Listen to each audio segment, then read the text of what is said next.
काल जो है आप अपनी टीम को लगा दे और वो खेत खेत जाकर इसका सर्वे करे और सर्वे करने के बाद हर एक किसान के जो निश्चित रूप से जो क्षति हुई है उस क्षति का निश्चित मूल्यांकन हो, सर्वे हो और सर्वे के माध्यम से तत्काल उनको राहत राशि प्रदान करने का आप काम करेंगे। ऐसी आशा और उम्मीद आपसे हम पूरे किसान संगठन और कांग्रेस पार्टी आपसे उम्मीद करती है। भारत माता की जय। किसान एकता जिंदाबाद, किसान एकता जिंदाबाद, कांग्रेस पार्टी जिंदाबाद, कांग्रेस पार्टी जिंदाबाद। बहुत बहुत धन्यवाद साथियों। आप सभी जानते हैं आज मध्य प्रदेश के साथ साथ देश में किसानों की क्या स्थिति है आप सभी जानते हैं। आज आपने देखा कि अभी जो बेमौसम बारिश हो रही है उस बेमौसम बारिश का ये जो अभी चल रहा है खेल चल रहा है, इसमें विभिन्न प्रकार के कीट माहू वगैरह जो लग रहे हैं, इससे किसानों की जो फसल जो क्षति हो रही है ये तो एक प्राकृतिक है, लेकिन किसानों की जो फसल है उसके साथ राजनीतिक क्षति भी हुई है। आपने देखा कि विधानसभा चुनाव के समय में भाजपा ने अपने चुनावी वादे में, चुनावी जो घोषणा पत्र था उस चुनावी घोषणा पत्र में उन्होंने कहा था कि हम 3100 रुपए प्रति क्विंटल के हिसाब से हम धान का खरीदी करेंगे, 2700 रुपए प्रति क्विंटल के हिसाब से हम गेहूं की खरीदी करेंगे।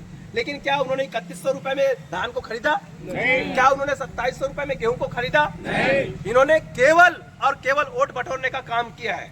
साथियों, हम सबको बताने की आवश्यकता है और जानने की आवश्यकता है कि यही भाजपा के लोग हैं, ये अडानी और अंबानी का पैसा छूट करने की कोशिश करते हैं, उद्योगपति को बढ़ावा देने की कोशिश करते हैं, लेकिन जहां पर किसानों के हित की बात आती है वो आंख बंद कर लेते हैं, आंख मूंद लेते हैं। आज आप देख रहे होंगे इन्होंने 2022 तक के कहा था कि हर किसानों की आय क्या होगी, दोगुनी हो जाएगी कह के, लेकिन आज 2025 धीरे धीरे जाने वाला है, 2026 आने वाला है, लेकिन क्या किसानों की आय दोगुनी हुई? नहीं हुई। लेकिन महंगाई दोगुनी हो चुकी है।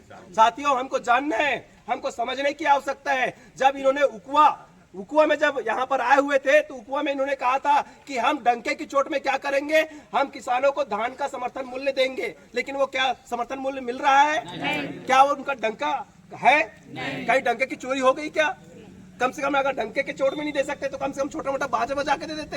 अगर छोटा मोटा बाजा नहीं है तो कम से कम ताली बजा के दे देते। लेकिन ये सरकार जो है पूर्ण रूप से अंधी हो गई है, बहरी हो गई है और गूंगी हो गई है। किसानों से इनका किसी प्रकार का कोई लेन देन नहीं है, कोई वास्ता नहीं है। अगर सच्चे मायने में देखा जाए तो इस देश को केवल दो लोग चलाते हैं, एक जवान चलाता है और एक किसान चलाता है। एक किसान केवल किसान नहीं है, इस देश का भगवान है, धरती का भगवान है, धरती का अन्नदाता है। अगर ये किसान जिस दिन खेती करना छोड़ देंगे, ये जितने भी उद्योगपति हैं, जितने नेता लोग हैं और जितने नौकरी करने वाले लोग हैं, ये सब के सब कैसे हो जाएंगे? भूखे मरना चालू कर देंगे। आज जो कुछ भी है वो किसानों की वजह से है, लेकिन आज किसानों की जो दुर्दशा है वो भाजपा सरकार में है। आप देख रहे होंगे समीपस्थ राज्य जो है छत्तीसगढ़, वहां पर किसानों को धान का समर्थन मूल्य मिल रहा है, लेकिन मध्य प्रदेश में वही सरकार है, वही भाजपा वाले हैं, वही अमित शाह राज्य कर रहा है, यहाँ पर वही नरेंद्र मोदी की बात चलती है, मोदी की गारंटी की बात चलती है, लेकिन क्या किसानों को यहाँ पर उनके फसल का उचित मुआवजा मिल पा रहा है? क्या किसानों को उनके फसल का उचित समर्थन मूल्य मिल पा रहा है? नहीं मिल पा रहा है। साथियों, हम सबको कसम लेना है, हम सबको प्रण लेना है कि जो किसानों को ठगने का काम करेंगे, ऐसे छलिया नेता को हम अपने मत के माध्यम से, अपने मतदान के माध्यम से, अपने मताधिकार के माध्यम से हमें उन्हें सत्ता से बाहर करने का काम करना है। ये भाजपा वाले क्या कहते हैं कि हमने 5 साल के लिए हमने क्या किया है, हमने गारंटी दिए है, 5 साल में आपकी गारंटी पूरी होगी बोलते हैं, मोदी की गारंटी 5 साल में पूरी होगी बोलते हैं। तो हम ये मोदी से पूछना चाहते हैं, हम भाजपा वाले से पूछना चाहते हैं, क्या 5 साल तक के किसान खेती करना छोड़ दे? क्या 5 साल खेती करना चालू करेगा क्या किसान?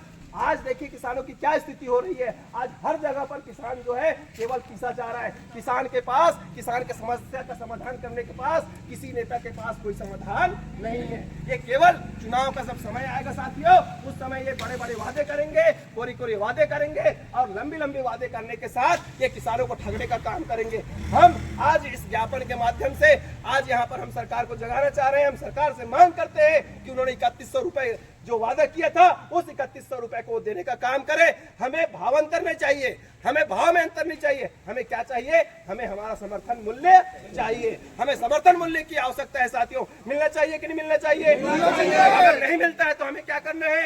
आंदोलन करना है, आगे लड़ाई लड़नी है और गाँव जाकर ये भाजपा के विकास की पोल खोलना है, भाजपा के झूठे वादे का पोल खोलना है और हमें अपने समर्थन मूल्य की मांग करना है ताकि किसानों को पूर्ण रूप से उसका समर्थन मूल्य मिले।